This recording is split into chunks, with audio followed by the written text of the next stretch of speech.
ಮಾತ್ರ ಇಡೀ ಜನ ಈ ಗ್ಯಾಂಗ್ ಬರ್ತದಂತಲೇ ಕಾಯ್ತಾ ಇದ್ದಂಥ ಪರಿಸ್ಥಿತಿ ಇತ್ತು. ಒಟ್ಟು 18 ಕೇಸುಗಳನ್ನು ಮಾಡಿದ್ದಾರೆ ಆ ಟೈಮಲ್ಲಿ. ಅದರಲ್ಲಿ 5 ಮರ್ಡರ್ ಆಗಿದೆ, 1 ರೇಪ್ ಆಗಿದೆ, ಈ ರೀತಿ ಎಲ್ಲ ಆಗ್ತಾ ಇತ್ತು. ಅದೇ ಸಂದರ್ಭದಲ್ಲಿ ಆದದ್ದು. ಅದು ಅಕ್ಟೋಬರ್ 2ಕ್ಕೆ ಸ್ಟಾರ್ಟ್ ಆದ್ದು. ಇದು ಡಿಸೆಂಬರ್ ಅಲ್ಲಿ ಹುಡುಗಿ ಮಿಸ್ಸಿಂಗ್ ಆಗಿದ್ದಾಳೆ, ಬರಲಿಲ್ಲ. ಮರುದಿವಸ ಸುದ್ದಿ ಆಯ್ತು ಊರಲ್ಲಿ, ದೇವಾನಂದರ ಮಗಳು ಬರಲಿಲ್ಲ ಅಂತೆ ಅಂತ ಹೇಳಿ. ಅದರ ಮರು ದಿವಸ ಏನು ದೇವಾನಂದರು ಮಾತಾಡ್ತಾ ಇಲ್ಲ ಅಂತಾಯ್ತು. ಕಮಿಷನವರೆಲ್ಲ ಹೋಗಿ ಹೇಳಿದ್ರು, ನೀವು ಕಂಪ್ಲೇಂಟ್ ಒಂದು ಕೊಡಬೇಕು ಅಂತೇಳಿ. ಆಯ್ತು ಅಂತೇಳಿ ದೇವಾನಂದರು 3ನೇ ದಿವಸಕ್ಕೆ ಬೆಳ್ತಂಗಡಿಗೆ ಪೊಲೀಸ್ ಸ್ಟೇಷನ್ಗೆ ಹೋಗಿ ದೂರು ಕೊಟ್ಟರು. ವಿಷ್ಣುಮೂರ್ತಿಯವರು ಇದ್ರು, BM ಭಟ್ರು, ಇವರೆಲ್ಲ ಸೇರಿ ಹೋಗಿ ದೂರು ಕೊಟ್ಟದ್ದು. ಬೆಳ್ತಂಗಡಿ ಪೊಲೀಸ್ ಸ್ಟೇಷನಲ್ಲಿ ಮಿಸ್ಸಿಂಗ್ ಕೇಸ್ ರಿಜಿಸ್ಟರ್ ಆಯಿತು. ಓಕೆ, ಆಯ್ತಾ. ಆಗ ಪೊಲೀಸರ ತನಿಖೆಯಲ್ಲಿ ಕಾರ್ಯತಂತ್ರದ ವಸಂತನ ಜೀಪಿನಲ್ಲಿ ಬಂದದಂತ ಗೊತ್ತಾಯಿತು. ವಸಂತನ ಹುಡುಕುವಾಗ ವಸಂತ ಇಲ್ಲ.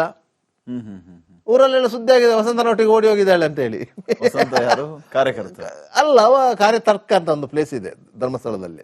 ತಡ್ಕ ಅಂತ ಕಾರ್ಯತರ್ಕ ಊರ ಹೆಸರದು.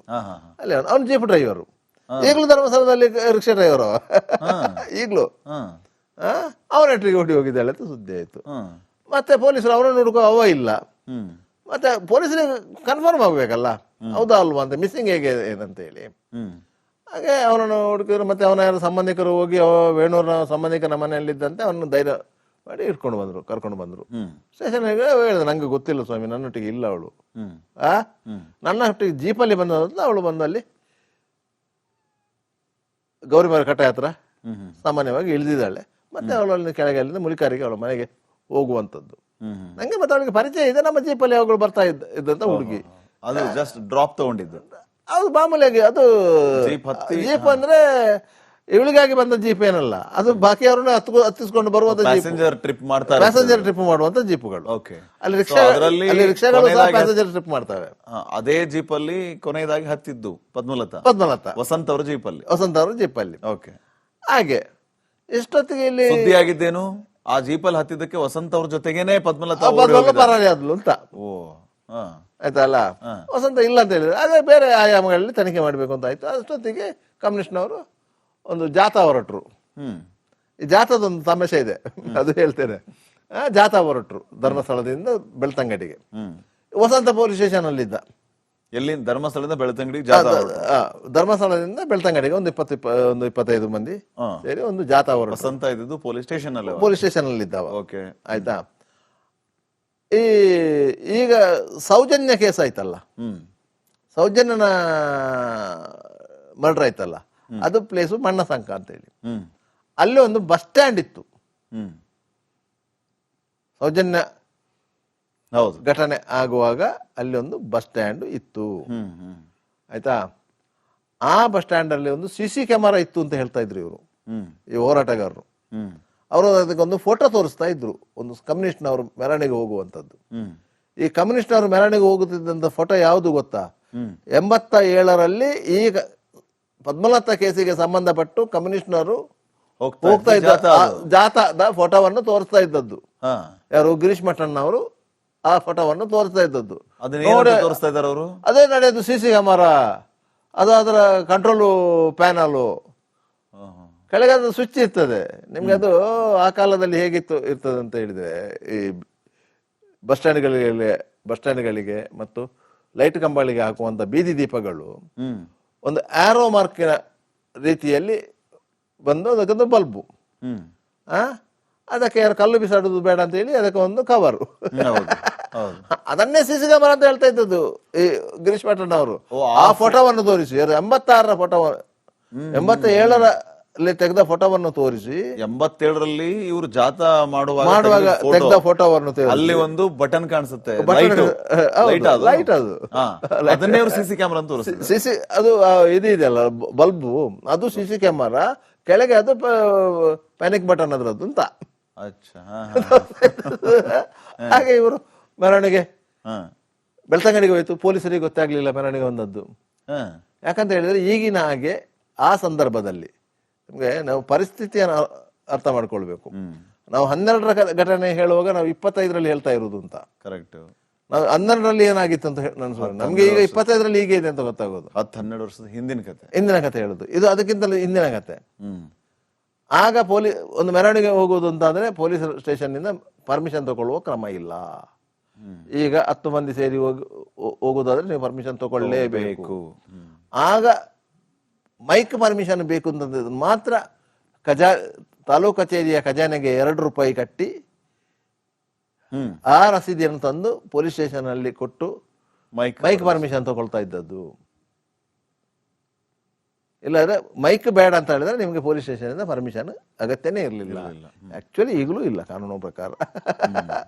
ಪೊಲೀಸರು ಕೊಡೋದು ಧ್ವನಿವರ್ಧಕ ಬಳಕೆಗೆ ಅನುಮತಿಯ ಹೊರತು ನೀವು ಸಭೆ ಮಾಡಿ ಮೆರವಣಿಗೆ ಮಾಡಿ ಅಂತ ಅಲ್ಲಿಗೆ. ಈಗ ಒಂದು ಅಲ್ಲಿ ಸಿಸಿ ಕ್ಯಾಮೆರಾ ಇತ್ತು ಅಂತ ಇವ್ರು ಹೇಳ್ತಾ ಇರುವಂತದ್ದು ಸುಳ್ಳು ಅಂತ ನೀವು ಹೇಳಿ. ಸುಳ್ಳು, ಸಿಸಿ ಕ್ಯಾಮೆರಾ ಅಲ್ಲ ಅದು. ಅಲ್ಲ. ತಮಾಷೆ ಏನಂತಂದ್ರೆ ಅದೊಂದು ಲೈಟು ಅಥವಾ ಲೈಟ್ ನ ಬಟನ್ ಲೈಟ್ ನ ಬಟನ್ ಆ ಫೋಟೋವನ್ನು ತೋರಿಸ್ತಾ ಇದ್ದದ್ದು ಇವರು ಸಿಸಿ ಕ್ಯಾಮೆರಾ ಅಂತ. ಆ ಬಟನ್ 87ರಲ್ಲಿ ಜನವರಿಯಲ್ಲಿ ಏನೋ ಅದು ಮೆರವಣಿಗೆ ಮಾಡಿರೋದು. ಆ ಫೋಟೋನ ಈಗ ತೋರಿಸ್ತಾ ಇರೋದು. ಜನ ನಂಬಿದ್ರಲ್ಲ. ಆಯ್ತು. ಈಗ ಯಾರು ವಸಂತ ಇವರು ಬಂದು ಬಸ್ ಸ್ಟ್ಯಾಂಡ್ ಮುಟ್ಟಿಯಾಗಿದೆ. ಬಸ್ ಸ್ಟ್ಯಾಂಡ್ ಇಂದ 100 ಫೀಟ್ ಇರುದು ಪೊಲೀಸ್ ಸ್ಟೇಷನ್ಗೆ. ಬೆಳ್ತಂಗಡಿ ಪೊಲೀಸ್ ಸ್ಟೇಷನ್ಗೆ 100 ಫೀಟ್ ಇರುದು. ಬಸ್ ಸ್ಟ್ಯಾಂಡ್ ಹಿಂಬದಿಯಲ್ಲಿ ಪೊಲೀಸ್ ಸ್ಟೇಷನ್ ಇರುದು. ಸುತ್ತ ಬೆಳೆಸ್ಕೊಂಡು ಬರ್ಬೇಕು. ಈಗ ಅಲ್ಲಿ ಮಿನಿ ವಿಧಾನಸೌಧ ಆಗಿದೆ. ಅಂದ್ರೆ ಆ ಕಡೆ ಹಳೆ ಬಿಲ್ಡಿಂಗ್ ಇದೆ ಈಗಲೂ. ಪೊಲೀಸ್ ಸ್ಟೇಷನ್ ಇದ್ದ ಬಿಲ್ಡಿಂಗ್ ಈಗಲೂ ಇದೆ. ಈಗ ಹೊಸ ಪೊಲೀಸ್ ಸ್ಟೇಷನ್ ಆಗಿದೆ. ಆ ಪೊಲೀಸ್ ಸ್ಟೇಷನ್ ಹೇಗಿತ್ತು ಅಂದ್ರೆ ಒಂದು ಜಗಲಿ ಇತ್ತು. ಜಗಲಿಂದ ಒಳಗೆ ರೈಟರ್ಗಳು SHO ಕೂತ್ಕೊಳ್ಳೋ ಒಂದು ರೂಮ್ ಇತ್ತು. ಅದ್ರ ಈ ಕಡೆಗೆ 2 ಸೆಲ್ಗಳಿತ್ತು. ಈ ಜಗಲಿಯಲ್ಲಿ ಒಂದು ಮೂಲೆಯಲ್ಲಿ ಸಬ್ ಇನ್ಸ್ಪೆಕ್ಟರ್ ಕೂತ್ಕೊಳ್ತಾ ಇದ್ರು. ಅವ್ರಿಗೆ ಒಂದು ರೂಮ್ ಇತ್ತು. ಜಗಲಿಗೆ ಹೋದ್ರೆ ನಿಮ್ಗೆ ಸೆಲ್ಲಲ್ಲಿ ಯಾರಿದ್ದಾರೆ ಅಂತ ಗೊತ್ತಾಗ್ತಿತ್ತು, ಕಾಣ್ತಾ ಇತ್ತು. ಹಾಗಿನ ಸ್ಥಿತಿಯ ಪೊಲೀಸ್ ಸ್ಟೇಷನ್ ಅದು. ಗೊತ್ತಾಯ್ತು. ಇವರು ಪೊಲೀಸರಿಗೆ ಗಡಿಬಿಡಿ ಆಯ್ತು. ಇವರು ಬಂದು ಬಸ್ ಸ್ಟ್ಯಾಂಡಿಗೆ ಮುಟ್ಟಿಯಾಗಿದೆ. ಇಲ್ಲಿ ವಸಂತ ಒಳಗಿದ್ದಾನೆ. ಜಗಲಿಗೆ ಆದ್ರೆ ವಸಂತ ಇರುವುದು ಗೊತ್ತಾಗತ್ತೆ. ಹೌದು. ಹಾಗಂತೇಳಿ ವಸಂತನನ್ನು ಪೊಲೀಸ್ ಸ್ಟೇಷನ್ ಇಮಿಡಿಯೇಟ್ ಕರೆದು ಬಂದು ಇವರನ್ನು ಬೇರೆ ಪೊಲೀಸ್ ಸ್ಟೇಷನ್ಗೆ ಶಿಫ್ಟ್ ಮಾಡುವ ಅಂತ ಹೇಳಿ ಜೀಪ್ ಅಲ್ಲಿ. ಅಷ್ಟೊತ್ತಿಗೆ ಇವರು ಮೆರವಣಿಗೆಯಲ್ಲಿ ಬಂದ್ಬಿಡ್ತು. ಬಂದುಬಿಟ್ಟು ವಸಂತನ ಹಿಡಿದು ಹೇಳ್ಕೊಂಡು ಹೋದಿದೆ. ಓ, ಆ ಮೆರವಣಿಗೆ ಜಾಥಾ ಹೊರಟವ್ರಿಗೆ ವಸಂತ ಸಿಕ್ಕಾಕೊಂಡ್ಬಿಟ್ಟ. ವಸಂತನ ಕರ್ಕೊಂಡು, ಯಾಕಂದ್ರೆ ಅವರ ಮನಸ್ಸಲ್ಲಿ ವಸಂತ ಇವಳನ್ನು ಕರ್ಕೊಂಡು ಹೋಗಿದ್ದಾನೆ ಅಂತ ಇತ್ತಲ್ಲ. ಅವ್ರಿಗೆ ಅದೊಂದು ಸಂಶಯ ಇತ್ತಲ್ಲ. ಆಗ ವಸಂತನ ಕರ್ಕೊಂಡು ಹೋದ್ರು. ವಸಂತ ಹೇಳಿ ನಂಗೆ ಗೊತ್ತಿಲ್ಲ ಅಂತ ಹೇಳಿ ಅಲ್ಲಿಗೆ ವಸಂತನ ಬಿಟ್ಟು ಊರ್ನವ ಅವ್ರನ್ನ ಬಿಟ್ರು. ಅದ ನಂತರ ಈ ವಸಂತ ಬಂಗೇರು MLA ಸರ್ಕಾರದ ಮೇಲೆ ಕಮ್ಯುನಿಸ್ಟ್ನವರು ಒತ್ತಡ ಏರಿದ್ರು. ವಿಧಾನಸಭೆಯಲ್ಲಿ ಪ್ರಸ್ತಾಪ ಆಯಿತು. ಕೋಲಾರದ ಕಮ್ಯುನಿಸ್ಟ್ ನಾಯಕ MLA ದೇವಾನಂದರ ಮನೆಗೆ ಬಂದ. ಕೋಲಾರದ MLA ಕಮ್ಯುನಿಸ್ಟ್ MLA. ಹೆಸರೇನಾದ್ರು ನೆನಪಿಲ್ಲ. ಆಯ್ತಾ. ಅವ್ರು ಬಂದ್ರು. ಇಲ್ಲಿ ಸರ್ಕಾರ ಇದನ್ನು COD ಕೊಟ್ಟಿತ್ತು. ಇದು 87ರಲ್ಲಿ 87ರಲ್ಲಿ COD ಕೊಟ್ಟಿತ್ತು. COD ಕೊಟ್ಟು ಯಾವುದು ಮಿಸ್ಸಿಂಗ್ ಕೇಸನ್ನು ತನಿಖೆ ಮಾಡಿದ್ದು COD ಕೊಟ್ಟಿತ್ತು. COD ಕೊಟ್ಟ ಈ ಸಂದರ್ಭದಲ್ಲಿ ಮನೆಯಿಂದ ಸುಮಾರು 2.5 ಕಿಲೋಮೀಟರ್ 3 ಕಿಲೋಮೀಟರ್ ದೂರದಲ್ಲಿ ನೆರಿಯ ಹೊಳೆಯಲ್ಲಿ ಪದ್ಮಲತಾಲ ಸ್ಕೆಲ್ಟನ್ ಸಿಕ್ಕಿತು, ಅಸ್ಥಿ ಪಂಜರ. ಕೇವಲ ಬಟ್ಟೆಯ ಆಧಾರದಲ್ಲಿ ಅವಳು ಅಂತಲ್ಲಿ ಪತ್ತೆ ಆಯಿತು. ಅಲ್ಲೇ ಸ್ಪಾಟ್ ಅಲ್ಲಿ ನೆಲ್ಲಿಯಾಡಿಯ ಏನೋ ವಕೀಲ್ ಡಾಕ್ಟರ್ ಬಂದ್ರು, ಇದು ಪೋಸ್ಟ್ ಮಾರ್ಟಮ್ ಮಾಡಿದ್ರು. ಅಲ್ಲೇ ಅವರ ಮನೆ ಹತ್ರವೇ ಅದನ್ನು ಹೂತು ಹಾಕಲಾಗಿದೆ.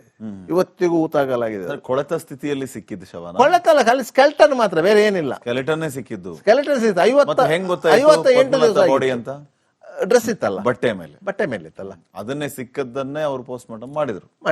ಓಕೆ. ಹಾಗೆ ಅದು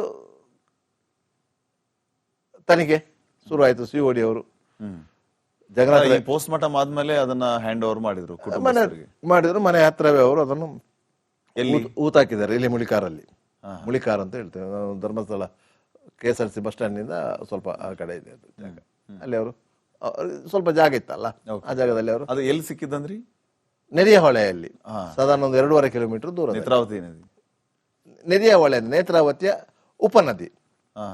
ಏನು ಹೆಸರೇನದು? ನೆರಿಯ ಹೊಳೆ.